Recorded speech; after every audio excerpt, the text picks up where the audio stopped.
Welcome to CBC Windsor News at 6. I'm Meg Roberts. Thanks so much for spending part of your evening with us tonight. Yet again, sparks fly at another public school board meeting as a decision to impose sanctions on a trustee was done so in a session the public wasn't informed about. Plus, the Ontario Provincial Police have shared some new information about the 4 people found dead in a Harrow home last week. And a new urgent care crisis center is moving 2 blocks, but officials say that short distance will make big changes. It was another tense Windsor Essex Public School Board meeting with the police getting involved with members of the public last night. Many observers had come to support one trustee who was being sanctioned for misconduct. The meeting was recessed, but later reconvened elsewhere, with trustees failing to let the public know. CBC's Jennifer LaGrassa breaks down the evening. I'm going to recess the meeting for 5 minutes, and I'm asking security to clear the gallery. Less than an hour into a special public school board meeting last night, security and police came in to calm the crowd, which was making comments and occasionally burst into applause. Again, please. The meeting was about the misconduct of Trustee Linda Chin. After it was recessed, trustees left the boardroom, but the meeting had actually reconvened in a separate room. The board didn't live stream that meeting, nor did it tell the public or media that it was taking place. Are you saying the public portion is over? No, the meeting's done. Yeah. No, it isn't. No private? The trustees are leaving. Everybody's leaving. Yeah. Board Chair Gail Hatfield told CBC News Wednesday morning that the board had actually completed the meeting and decided on sanctions against Chin. The door to the room was left open, which is what we were required to do. I didn't go back out to talk to the crowd because they were very threatening. The gallery is not part of the discussion, but it is the public, it is a little bit of feedback that they can take. Allow a little bit so that you don't end up blowing up the meeting the way that it happened tonight. And there's a reason why people are allowed to protest. If you actually repress that desire for fairness and justice, you end up getting something much more high level, shall we say. Chin told CBC News that she was also not aware the meeting was continuing, so she doesn't know about the sanctions against her. I thought this meeting should be public. I was not given notice that there was a meeting, so I don't think it's appropriate. Chin was the subject of an external investigation after trustees lodged 4 formal complaints against her last year. Trustees decided that Chin broke the code of conduct in at least 2 separate instances, including speaking to the media without board approval and accusing someone on a school committee for being biased. Chin has 14 days to appeal the sanctions. She says she plans on doing so. I might need to, learn to have a better way to express my opinions. But sometimes the difference of opinions is the key point. It's not because of my language or my manner. They just don't like my opinion. The public school board said it would release a video record of the reconvened meeting today, but it hasn't done that. It wouldn't say what sanctions Chin faces. Jennifer LaGrassa, CBC News, Windsor. The video of that meeting Jennifer LaGrassa mentioned was just posted by the school board with the sanctions. We're going through it now, and we'll have more details on our website, cbc.ca/Windsor. Well, OPP are now confirming the names of the family in Harrow who were found dead in their home last week.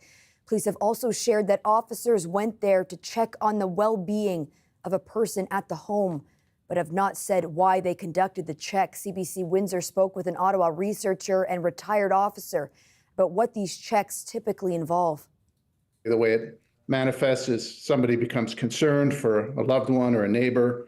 They're acting bizarre. They're concerned that somebody could get hurt. They call 911, and it's the police that are dispatched to go and address that, not medical workers or ambulance people or fire personnel. It's the responsibility, the way the system is set up, falls on the police.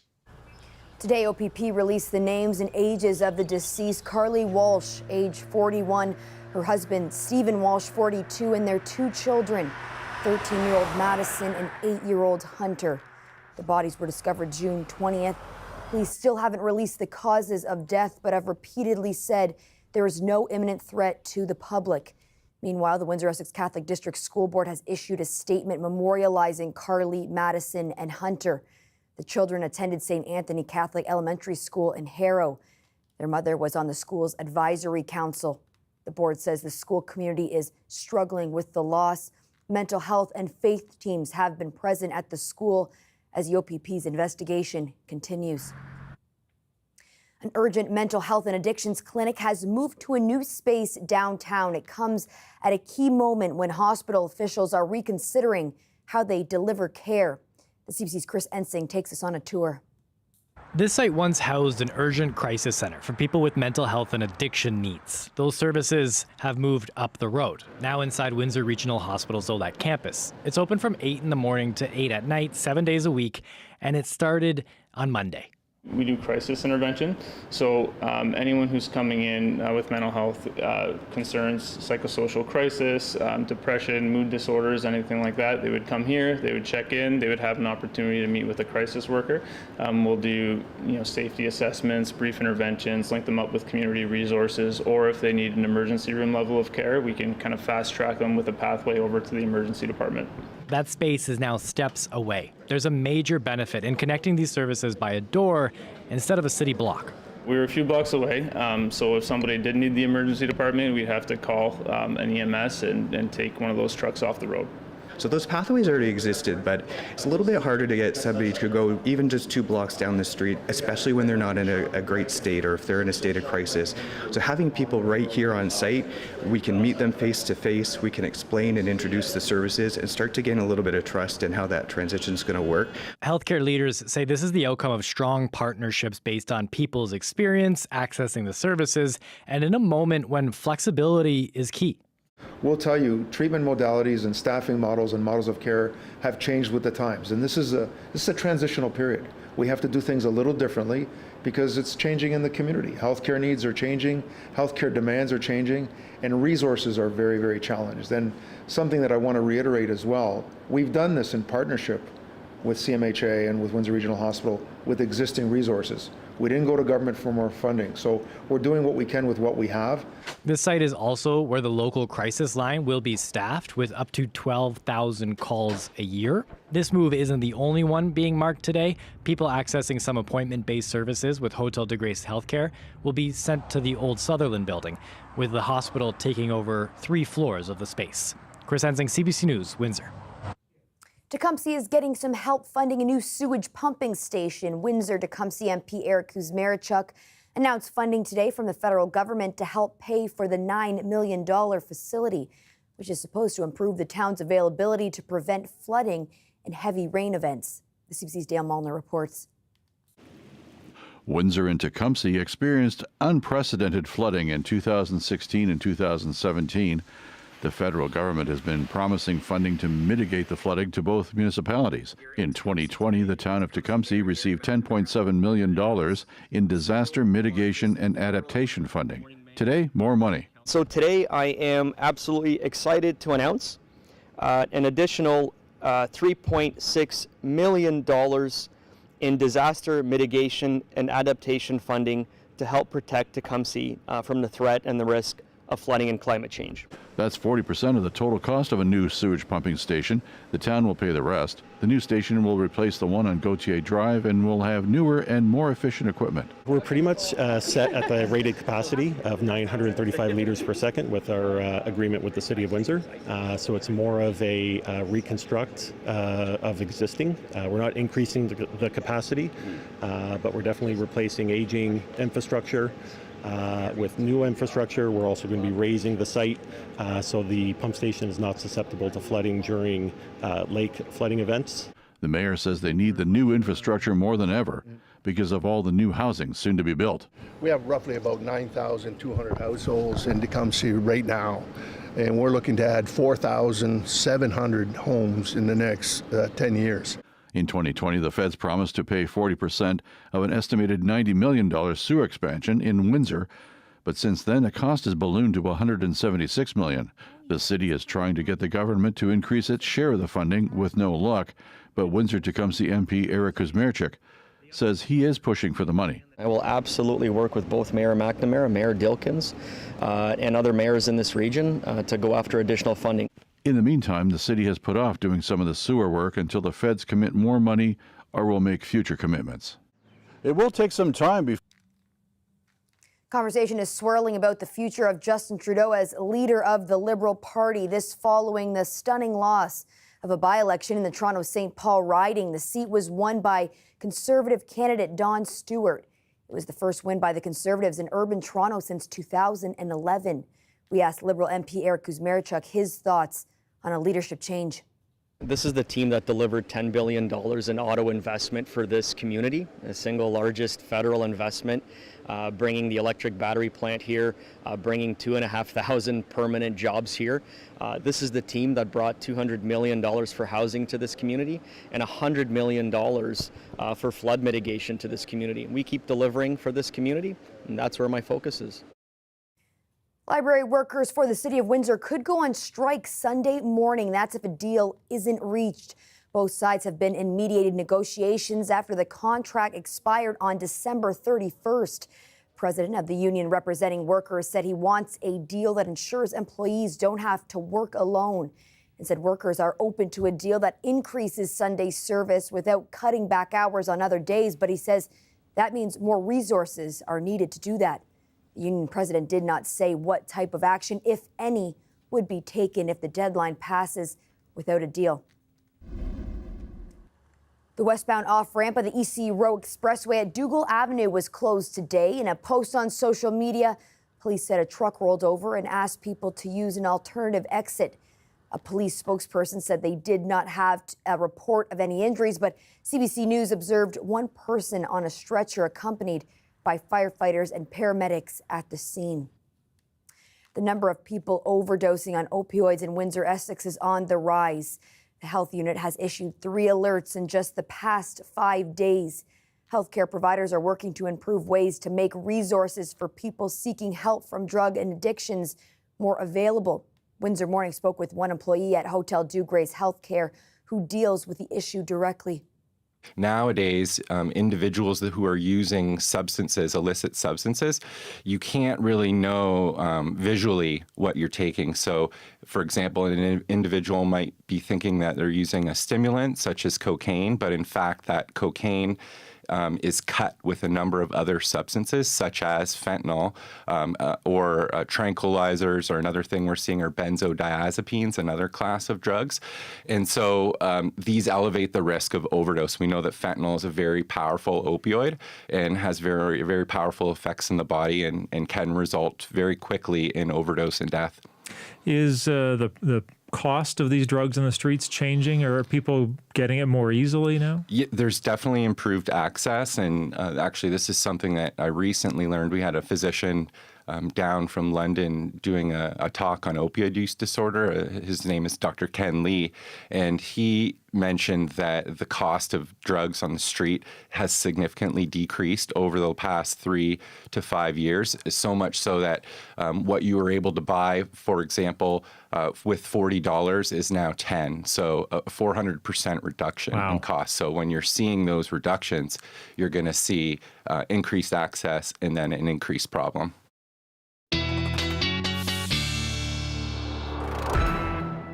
Colette, after all that sun we got over the weekend and into the beginning of this week, sometimes this overcast, rainy weather is a nice change. Yeah, I like your positive attitude. That is one way, certainly, to look at it. I'm trying. Yeah, very, very well. And, you know, at times that rain was a little heavy. Rainfall warning earlier today. And, of course, there were some of those thunderstorm warnings, too, at times.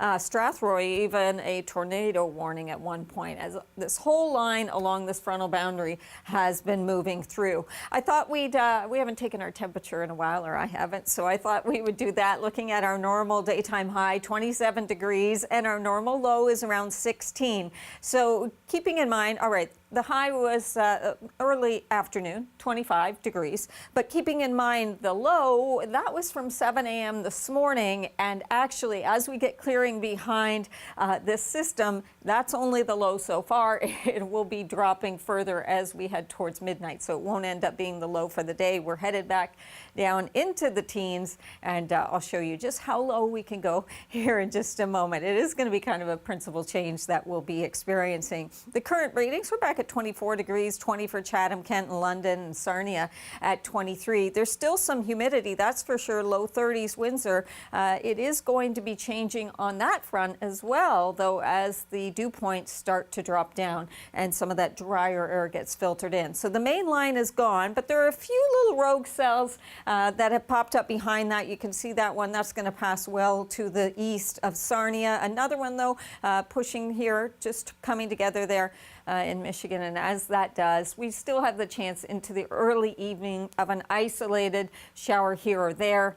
But the big event, the main event, is over with, and it's this clearing line. You see it right there. Yeah, that cloud deck. I'm waiting to see that pushing through, and then back behind it, all of this, well, as we get a ridge of high pressure building in during the daylight hours, it makes for a lot of sunshine. So things will be definitely improving, taking you into tomorrow morning. There is going to be a little batch of cloud kind of mid-morning that comes through. I'm anticipating that making its way right back out, though, before we even reach the lunch hour. So just know there'll be some clouds for a time early, and then we get into clearing and that sun will be back for you. And then you can count on it for at least a little bit. I will say that as we go into Saturday, so that's Friday night, towards Saturday, the next system arriving that will bring some rain showers and thunderstorms into the forecast. Keep in mind, too, the winds are going to be cooler, a cooler feel with that breeze coming out of the north to northwest through the day tomorrow. There are your overnight temperatures. London down to 14. How about that? Still high teens. Windsor at 17. Tomorrow afternoon, 24 degrees. And then after that, we start to warm up a little bit again. The humidity will start to creep up a little bit again. 28 the high on Saturday. And then look at that. The rest of the holiday weekend, Meg, including Canada Day, looks like we'll have some nice conditions. Okay, fingers crossed. Thanks so much, Colette. You're welcome. On the heels of Tim Hortons' 60th anniversary, the fast food giant has decided to do something a little head-scratching, which will come in the form of a musical. And so we fight for the Timbits, for it ignites a chameleon soul. Until the long dark night is over, we'll put our faith in a donut hole. Put our faith in the donut hole. What would you do for a Timbit, Timbit? Yep, you heard that right. That's an early preview of The Last Timbit, a musical that couldn't be more Canadian if it tried. It's actually based loosely around a snowstorm in Sarnia in 2010. Drivers were forced to wait out the bad weather at a local Tim Hortons. And Tim Hortons went all out on the production, hiring the theater producer who worked on Come From Away, a Broadway smash, and a number of others with immense theater experience. Today is the sold-out double premiere in Toronto. Sun peeking out here downtown Windsor after a very gray day. Stay tuned. We've got more news coming up after the break.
We have an update to our top story about the school board meeting last night in which a trustee was being sanctioned for misconduct. During the second half of a public school board meeting, which has now been published online, the board found Trustee Chin breached the code of conduct 5 times. As for the sanctions against her, trustees voted to bar Chin from meetings between September 17th until November 5th. That includes private sessions. Chin has 14 days to appeal this decision. This could then be followed with another special board meeting. Hundreds of aging public buildings in this province use the same roofing material that triggered the closure of the Ontario Science Centre in Toronto. Yet the Science Centre is the only building that's been shut down over safety concerns. Our senior reporter at Queen's Park, Mike Crawley, has the story. When the government abruptly shut down the Science Centre, officials blamed its lightweight concrete roofing panels and the risk that some could collapse under a winter snowfall. This is indisputably a health and safety issue. Reinforced autoclaved aerated concrete, or RAC for short, is common in flat-roofed buildings from the 1960s or early 70s. It's mostly air and can weaken if water gets in. If you do have a problem with a RAC panel, you can't rely on all the surrounding panels and roof elements to hold it up. So what could be a very localized issue could turn into an actual problem. Why did that shatter so easily? In Britain last year, the government ordered the closure of more than 100 schools with RAC roofs, triggering outrage in Parliament. Children cowering under steel props to stop the ceiling falling in on their heads. But that's not happening here in Ontario. There are nearly 400 schools with this type of roofing in the province. Not a single one has been closed. 46 of these are in the TDSB. Bottom line is that students and staff are safe in these schools. Had we for 1 second thought there was a safety concern, we would be relocating students and staff out of that area of the building or out of the building altogether, but that is not the case. And dozens more provincial buildings have RAC roofs. All that is triggering questions about why the Science Centre is the only one that's been shut down. It feels like a manufactured crisis, doesn't it? Elsa Lam is editor of Canadian Architect magazine. She has examined the engineering reports about the Science Centre's roof. I don't see a call to close the Science Centre immediately, and I also don't see anything about the entire roof collapsing. The engineering report does say the roof sections that need to be fixed by winter could be replaced at a price of $7 million. Premier Ford, we have questions about the Science Centre. We tried to ask the Premier about all this today, but he wasn't answering. Mike Crawley, CBC News, Toronto. We've got more news coming up. Stay tuned.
fishing crew out on the Bay of Fundy recently got an extremely rare treat.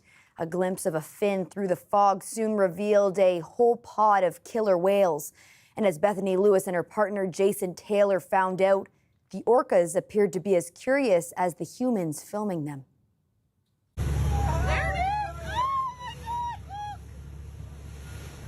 We were approximately 17 nautical miles from Dipper straight out into the shipping lanes. It was just a normal day that you didn't really want to be there. The wind was out of the southwest, 25 knots, and it was a snotty day, splashes in your face. Just an average day on the bay. I've been on the bay since I was 5 years old, and I've only ever seen the one tom that they call that hangs out usually with the pod of humpbacks, but I've never seen that many orcas at once ever in my life. There's a whole family! They were coming right close to us. We could have reached out and touched them almost. They were only like 4 or 5 feet away from the boat. Wow. So they swam right underneath of it and come right up beside us. And I was just like, I was crying. I was so excited because it's something that, like, since I've been a little kid, I've wanted to see them so bad. We see a lot of porpoises and, you know, really cool things. That's the best part of the job, really, is to see the different creatures. But to see an orca is just pretty awesome. I said immediately that this is a once-in-a-lifetime day on the Bay of Fundy. That's it for CBC Windsor News. Don't forget, for news anytime, you can go to our website at cbc.ca/Windsor. You can also download the CBC News app for stories that matter most to you. And don't forget to watch The National tonight at 9 on CBC News Network, 10 p.m. on the CBC News app, CBC TV, and streaming on CBC Gem and CBC Explore. Thanks so much for tuning in. Looking forward to seeing you back here tomorrow night.